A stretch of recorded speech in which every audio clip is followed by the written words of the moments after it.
Hello everyone. सो आज हम compensation act 1923 को डील करेंगे। ठीक है, देखेंगे कि इंडिया में जो कंपनसेशन एक्ट है वो कैसे गवर्न होता है, कैसे वर्क करता है।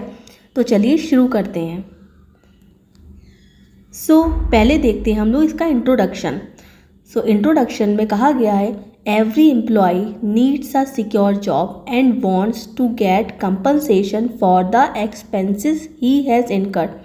मतलब जो भी एम्प्लॉय है, जो भी कार्य करता है, वो जॉब अगर कर रहा है या कोई काम कर रहा है तो उसको सिक्योरिटी के रूप में कंपनसेशन देना होगा।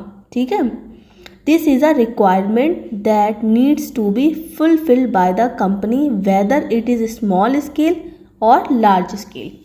यानी कि चाहे कंपनी लार्ज स्केल पे हो या स्मॉल स्केल पे, यानी कि कंपनी चाहे बड़ी हो या कंपनी चाहे छोटी हो, उसको का जो एम्प्लॉयर हैं, एम्प्लॉयज़ को जो है वो कंपनसेशन के रूप में सिक्योरिटी देनी होगी। यानी कि अगर उन्हें मान लीजिए काम के दौरान कुछ हो जाता है, कोई डिसेबिलिटी हो जाती है या डेथ हो जाती है, तो उन्हें उसका प्रतिकर यानी कंपनसेशन देना होगा।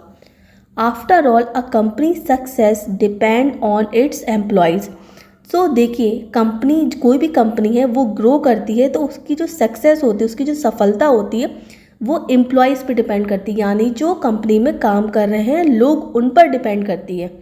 Therefore, the protection of employees and their safety is a top priority of a company। तो इसलिए कंपनी की क्या है, पहली ड्यूटी है कि वो अपने जो एम्प्लॉयज़ हैं उनकी प्रोटेक्शन का ध्यान रखें, उनकी सेफ्टी का ध्यान रखें।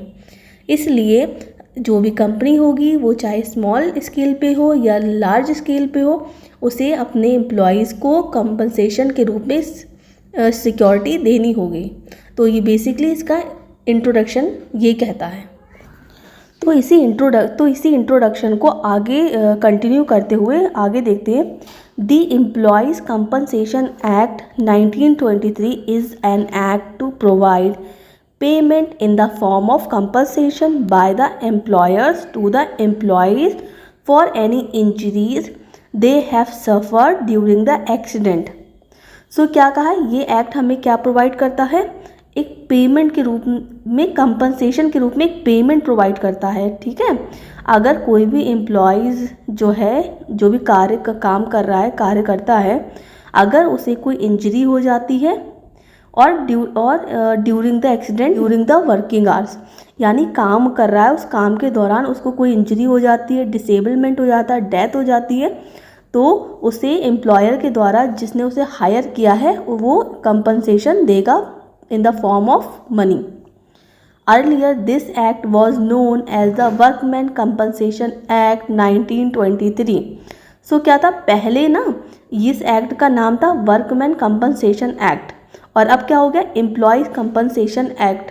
तो when the employer is not liable to pay compensation, यानी कि पहले जो वर्कमैन कंपनसेशन एक्ट 1923 था ना, तो उसमें जो एम्प्लॉयर जो था, जो उन्हें हायर कर रहा है ना, वो उसकी लाइबिलिटी कोई नहीं बनती थी। यानी कि अगर एम्प्लॉय को कोई एक्सीडेंट हो गया या डिसेबलमेंट हो गया या डेथ हो गई, तो कंपनी वहाँ पर लायबल नहीं थी पैसा देने के लिए। तो इस कमी को दूर करने के लिए एम्प्लॉयज़ कंपनसेशन एक्ट 1923 आया, जिसमें एम्प्लॉयर की लायबिलिटी फिक्स की गई कि आप अपनी जिम्मेदारी से बच नहीं सकते। तो चलिए अब देखते हैं कि ये इस एक्ट की एप्लीकेबिलिटी क्या है, कि एक्ट कहाँ कहाँ अप्लाई होगा। तो this act apply to factories, mines, plantations, transport establishment, construction work, railways, other hazardous occupation and employment as specified in schedule 2। ये एक्ट इन सारी चीज़ों पे अप्लाई होगा और उन जगहों पे अप्लाई होगा जहाँ पर शेड्यूल 2 में जो जो जगहें मेंशन हैं। ठीक है, उसके बाद क्या होता है, establishment which are covered under ESI act. ESI act माने एम्प्लॉयज़ स्टेट इंश्योरेंस एक्ट के अंदर जो जो इस्टेब्लिशमेंट, मतलब जो जो जगहें, जो जो काम करने की ऑक्यूपेशन है वो आते हैं, वो भी इसके अंदर कवर होंगे। लेकिन इसमें एक चीज़ और बताया कि are kept outside the purview of this act because the same benefit is provided under ESI act 1948 for disablement and death to the workman and their dependents. यानी कि जो ESI एक्ट है उसके कुछ जो जगहें हैं वो तो आएंगी इसके कवर में, इसको कवर करेंगी, लेकिन इसमें एम्प्लॉय जो है उसे एम्प्लॉय को डिसेबलमेंट हो गया, ठीक है, या एम्प्लॉय को डेथ हो गई एम्प्लॉय की, तो वो भी इन सारी चीज़ों को बेनिफिट प्रोवाइड कराता है एम्प्लॉयज़ की। तो ये चीज़ें जो है अगर ऑलरेडी आप ESI एक्ट से बेनिफिट ले रहे हो तो वो बेनिफिट आपको ये कंपनसेशन से नहीं मिलेगा। आई होप क्लियर हो गया होगा। सो क्या है, अगर आप ESI एक्ट यानी कि state employees state insurance act से अगर आप बेनिफिट ले रहे हो ऑलरेडी, तो आप कंपनसेशन एक्ट में एलिजिबल नहीं होगे बेनिफिट लेने के लिए, ठीक है। सो अब हम देखते हैं एलिजिबिलिटी, ठीक है, इसमें कौन कौन वर्कर्स जो हैं वो आएंगे। तो every worker who suffers any injury due to an accident arising out of and in course of his employment shall be entitled to compensation under this act।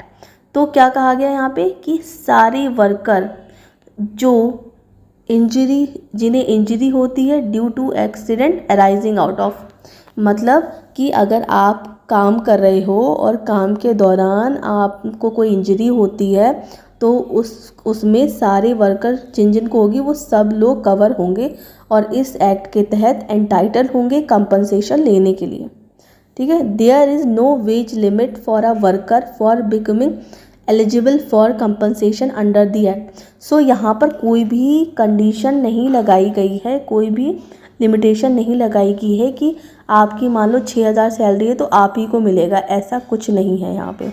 यहाँ पर कोई भी लिमिट नहीं लगाई गई है। सभी लोग जो हैं वो सभी वर्कर जो हैं हर वेजेस वाले मतलब सैलरी वाले लोग कवर होंगे इसके अंदर।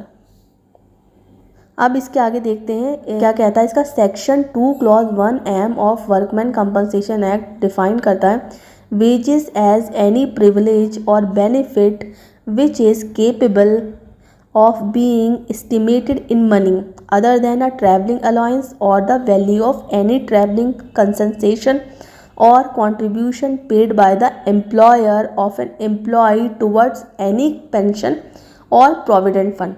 मतलब वेजेस जो होगा वो होगा जो हमें मनी के रूप में प्रोवाइड होगा, ठीक है, जो हमें पैसे के रूप में प्रोवाइड होगा।